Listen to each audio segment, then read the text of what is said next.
नमस्कार दोस्तों, स्वागत है आपके अपने चैनल द वास्तु डिवाइन में। दोस्तों, वैसे तो प्रत्येक माह में एक शिवरात्रि होती है, लेकिन फाल्गुन माह की कृष्ण पक्ष की चतुर्दशी तिथि को आने वाली इस शिवरात्रि का सनातन धर्म में अत्यंत महत्व है, इसलिए इसे महाशिवरात्रि कहा जाता है। इस साल महाशिवरात्रि का पावन पर्व 26 फरवरी दिन बुधवार को पड़ने जा रहा है। महाशिवरात्रि का पावन पर्व भगवान भोलेनाथ जी की आराधना का ही पर्व है। महादेव के प्रेमी लोग महादेव का विधि विधान के साथ पूजन अर्चन करते हैं और उनसे आशीर्वाद प्राप्त करते हैं। इस दिन शिव मंदिरों में बड़ी संख्या में भक्तों की भीड़ उमड़ती है, जो भोलेनाथ के दर्शन पूजन कर खुद को सौभाग्यशाली मानते हैं। दोस्तों, इस महाशिवरात्रि पर इस काम को करने से बिल्कुल भी मत चूकना। इस दिन यह काम तो सभी को करना है। नमस्कार दोस्तों, आप सभी का द वास्तु डिवाइन चैनल में हार्दिक स्वागत है। हे भोलेनाथ, आपके इस वीडियो को जो भी सच्चे दिल से लाइक और आपके इस चैनल को सब्सक्राइब करें, उसके जीवन में कभी भी दुख दर्द मत आने देना। उसकी पीड़ा, दुख दर्द, गरीबी, निर्धनता को दूर कर देना। दोस्तों, महाशिवरात्रि के दिन गलती से भी ऐसे व्रत कभी मत रखना। और दोस्तों, महाशिवरात्रि पर यह 4 गलती भूल कर भी मत करना, नहीं तो पूरी जिंदगी परेशान समस्या से घिरे रहोगे। भगवान भोलेनाथ हमेशा हमेशा के लिए रूठ हो सकते हैं। इन बातों को नजरअंदाज बिल्कुल भी ना करें। दोस्तों, महाशिवरात्रि किसी भी शुभ मुहूर्त में पड़े, लेकिन आप यह गलती भूल से भी मत करना। महाशिवरात्रि के दिन खास तौर से व्रत रखते समय इस बात का ध्यान आपको होना चाहिए। शिवरात्रि के दिन यह 4 गलती बिल्कुल भी मत करना, आपको भारी पड़ सकता है। इस दिन भगवान भोलेनाथ और माता पार्वती जी की पूजा शुभ काल के दौरान ही करना चाहिए। दोस्तों, ऐसे में हम यह जानते हैं कि महाशिवरात्रि पर कौन सी गलतियां नहीं करना चाहिए, जिससे भगवान भोलेनाथ क्रोधित ना हो। तो चलिए जानते हैं दोस्तों, महाशिवरात्रि के दिन क्या करें। तो सबसे पहले सुबह जल्दी उठे, स्नान करें और साफ सुथरे कपड़े पहने शुभ मुहूर्त में मंदिर जाकर भगवान भोलेनाथ जी को जल और दूध चढ़ाएं। इस दिन भगवान भोलेनाथ जी का ध्यान करें। एयूएम नमः शिवाय का मंत्र का अधिक से अधिक जाप अवश्य करें। इस दिन आपको भोजन ग्रहण नहीं करना है, इसीलिए अगर आपने व्रत किया है तो सिर्फ फल खाकर ही व्रत पूरा करें और दूसरे दिन व्रत छोड़ें। अगर आपसे नहीं हो पा रहा तो आप एक समय में भोजन ग्रहण कर सकते हैं। दोस्तों, वीडियो आगे शुरू करें इससे पहले वीडियो को लाइक अवश्य कर दें और कमेंट बॉक्स में हर हर महादेव अवश्य लिख दें, जिससे कि भगवान भोलेनाथ का आशीर्वाद आपको सीधे प्राप्त हो सके। दोस्तों, सच्चे दिल से इस नियम को मानने वाला प्रत्येक व्यक्ति भगवान भोलेनाथ को बहुत ही प्रिय होता है। दोस्तों, अब बात करते हैं महाशिवरात्रि के अवसर पर आपको कौन सी गलती नहीं करना चाहिए, जिससे भगवान भोलेनाथ क्रोधित ना हो। दोस्तों, चाहे कुछ भी हो जाए, महाशिवरात्रि के दिन मांस मदिरा का सेवन भूल से भी मत करना, नहीं तो आपके साथ कुछ भी गलत हो सकता है। और महाशिवरात्रि के दिन देर तक कभी न सोए। दोस्तों, इससे आपका भाग्य खराब हो सकता है, आपसे भगवान भोलेनाथ रूठ हो सकते हैं। महाशिवरात्रि के दिन दाल, चावल या गेहूं से बने पकवान नहीं खाना चाहिए। इस दिन आप सिर्फ फल, दूध, चाय और कॉफी का सेवन कर सकते हैं। अगर आप भगवान भोलेनाथ को प्रसन्न करना चाहते हैं तो इस दिन काले कपड़े भूल से भी मत पहनना। दोस्तों, इस दिन जितना ज्यादा हो सके भगवा रंग या लाल रंग का ही कपड़ा पहने। यह रंग बहुत ही शुभ और मंगलकारी माना जाता है। इस दिन गलती से भी पति पत्नी शारीरिक संबंध भूलकर भी ना बनाए, अन्यथा भगवान शिव के क्रोध का सामना आपको करना पड़ेगा। इस दिन जितना ज्यादा हो सके दान, धर्म, पुण्य करें।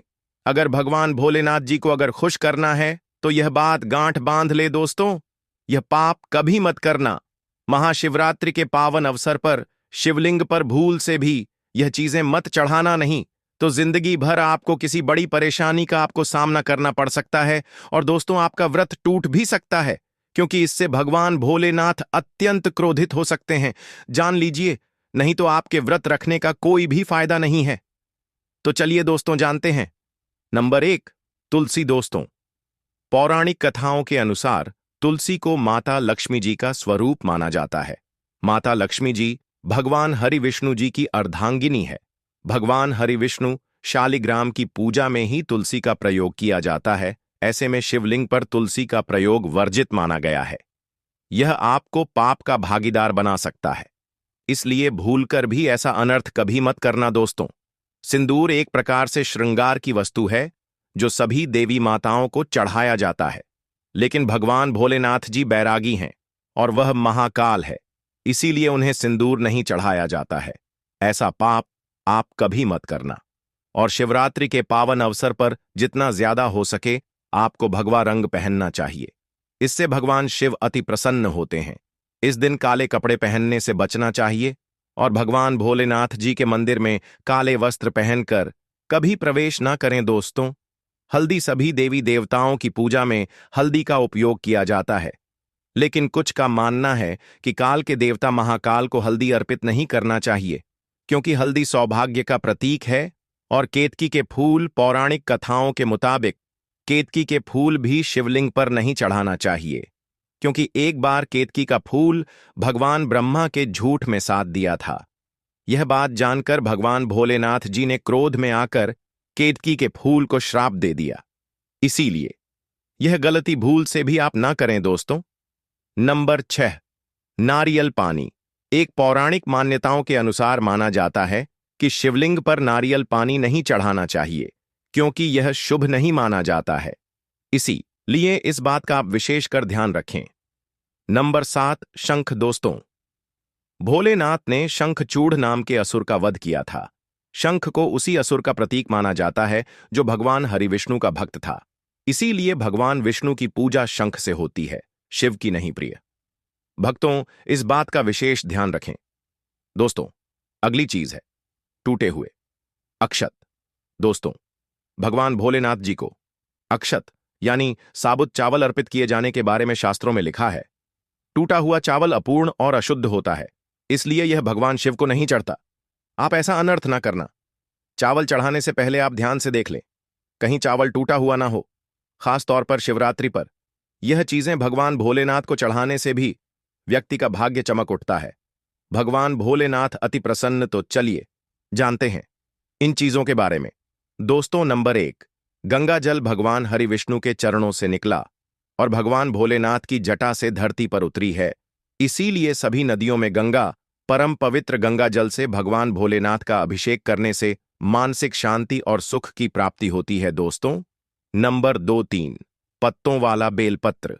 भक्तों, 3 पत्तों वाला बेलपत्र जो कटा फटा नहीं हो, ऐसा भगवान शिव को चढ़ाएं। 3 पत्तों वाला बेलपत्र। त्रिदेव ब्रह्मा विष्णु महेश का बेलपत्र अर्पित करने से शिवलोक की प्रतीक माना जाता है। शिवरात्रि के अवसर पर प्राप्ति होती है, ऐसा पुराणों में बताया गया है दोस्तों। नंबर 3, धतूरे का फूल। धतूरे के फल के समान धतूरे का फूल भी भगवान भोलेनाथ को प्रिय है। इसका कारण यह है कि यह सफेद होता है और औषधि कारणों से गुणकारी होता है, जो कि मानसिक शांति के लिए धतूरे के पुष्प को शिवलिंग पर अर्पित करें। दोस्तों, नंबर 4, चांदी के नाग नागिन के जोड़े की ग्रहों के अशुभ प्रभाव के कारण घर में सुख शांति की कमी और आर्थिक परेशानी को दूर करने के लिए महाशिवरात्रि के पावन अवसर पर भगवान भोलेनाथ जी को नाग नागिन के जोड़े अर्पित करें। इससे काल सर्प और नाग दोष समाप्त होता है दोस्तों। अगली चीज, चतुरा भांग की तरह धतुरा भी एक जड़ी बूटी है। भगवान भोलेनाथ जी के सिर पर क्रोध और विश्व के प्रभाव को दूर करने के लिए धतूरे का प्रयोग भी किया गया था, इसीलिए भगवान शिव को धतूरा भी प्रिय है। महाशिवरात्रि के पावन अवसर पर शिवलिंग पर धतूरा अवश्य अर्पित करें, इससे शत्रु का भय दूर होता है, साथ ही धन संबंधी मामलों में उन्नति होती है। दोस्तों, अगली चीज, भगवान भोलेनाथ ने हलाहल नामक विष का विषपान किया। इस बीज के उपचार के लिए कई तरह की जड़ी बूटियों का प्रयोग देवताओं ने किया, उसमें से एक भांग है। इसीलिए भगवान भोलेनाथ को भांग अत्यंत प्रिय है और शिवरात्रि के अवसर पर भांग के पत्ते को पीसकर दूध या जल में घोलकर भगवान भोलेनाथ का अभिषेक करें तो रोगों से मुक्ति मिलती है। दोस्तों, अब बात करते हैं कि आपको शिवरात्रि व्रत में क्या खाना। देखिए दोस्तों, शिव पुराण के अनुसार माना जाता है कि महाशिवरात्रि पर व्रतधारी को धतूरा अवश्य खा लेना चाहिए। भले ही आप थोड़ा सा खाएं, लेकिन जरूर खाएं, इससे व्रत पूरा हो जाता है।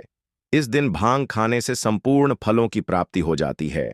अगर आप नहीं खाते हैं तो इसे थोड़ा बहुत चख ले, नहीं तो आपका व्रत अधूरा माना जाएगा। दोस्तों, महाशिवरात्रि के पावन पर्व पर भगवान शिव और माता पार्वती की कृपा पाने के लिए सभी बातों का विशेष ध्यान रखें, जिससे आपको व्रत और पूजा का पूर्ण फल प्राप्त हो सके और भगवान भोलेनाथ और माता पार्वती की आपको कृपा प्राप्त हो सके। दोस्तों, बहुत सारी चीजें इस दिन के व्रत में ऐसी होती हैं जो आपको नहीं खानी चाहिए। एक चीज ऐसी है जो महाशिवरात्रि के दिन जरूर खानी चाहिए ताकि आपको इस व्रत का पूर्ण फल मिले। महाशिवरात्रि के दिन बहुत सारे लोग व्रत रखते हैं, उपवास रखकर बहुत सारे लोग ग्रहण करते हैं। महाशिवरात्रि का व्रत अगर आप नहीं रखते हैं तो ध्यान रखें, शरीर में पानी की कमी ना हो। इसके लिए अनार या संतरे के जूस का सेवन कर सकते हैं, लेकिन दोस्तों, गन्ने का जूस मत पीजिए। महाशिवरात्रि के दिन फलाहार में सेब, संतरा, पपीता, केला, खीरा खा सकते। इस दिन नमक नहीं खाना चाहिए। आप आलू का प्रयोग कर सकते हैं, पर काला नमक यानी ब्लैक सॉल्ट को मत कहिए। भूलकर भी चावल रोटी यानी अनाज का प्रयोग मत कीजिएगा। आप गेहूं तो एक बार खा भी सकते हैं, पर चावल भूल से भी मत खाइए, इस बात का ध्यान रखें। दही भी खा सकते हैं, कोई प्रॉब्लम नहीं है। मूंगफली मखाने को घी में फ्राई करके भी खा सकते हैं। मीठी चीजों का सेवन आप जरूर करें। गाजर लौकी की खीर, साबूदाने की खिचड़ी आप खा सकते हैं। इस दिन मांस मदिरा का सेवन भूल से भी ना करें, वरना आपके व्रत का फल आपको कुछ भी नहीं मिलेगा। इन चीजों का आपको ध्यान रखना है, नहीं तो आप पाप के भागीदार बन सकते हैं। महाशिवरात्रि पर व्रतधारी को खाने पीने की चीजें दूसरों को मिल बांटकर खानी चाहिए। महाशिवरात्रि के दिन आप दूध का सेवन कर सकते हैं, लेकिन केवल दूध ही नहीं, उसमें 2-4 चीनी के दाने डालकर ही सेवन कीजिएगा। केवल दूध कभी भी नहीं पीना चाहिए। दोस्तों, भगवान शिव को रुद्र और भोलेनाथ भी कहा जाता है, लेकिन शिव जितने भोले और आसानी से प्रसन्न होने वाले हैं, उनका गुस्सा भी उतना ही प्रलयंकारी है। जिस दिन महाकाल ने अपनी तीसरी आंख खोल दी, उसी दिन दुनिया का अंत निश्चित है। दोस्तों, पौराणिक मान्यता के अनुसार जो व्यक्ति वर्ष भर कोई व्रत उपवास नहीं रखता है और वह सिर्फ महाशिवरात्रि का व्रत रखता है, तो उसे पूरे वर्ष के व्रत का पुण्य प्राप्त हो जाता है। शिवरात्रि पर 4 प्रहर की पूजा अत्यंत फलदायी मानी जाती है। शिवरात्रि पर 4 प्रहर की पूजा से सभी प्रकार की मनोकामनाएं पूर्ण होती हैं। अगर दोस्तों किसी को संतान प्राप्ति की मनोकामना हो तो आप यह एक उपाय अवश्य करें, निश्चित ही आपको संतान की प्राप्ति होगी। तो दोस्तों, अगर आपको वीडियो अच्छा लगा हो तो वीडियो को लाइक और चैनल को सब्सक्राइब जरूर करें।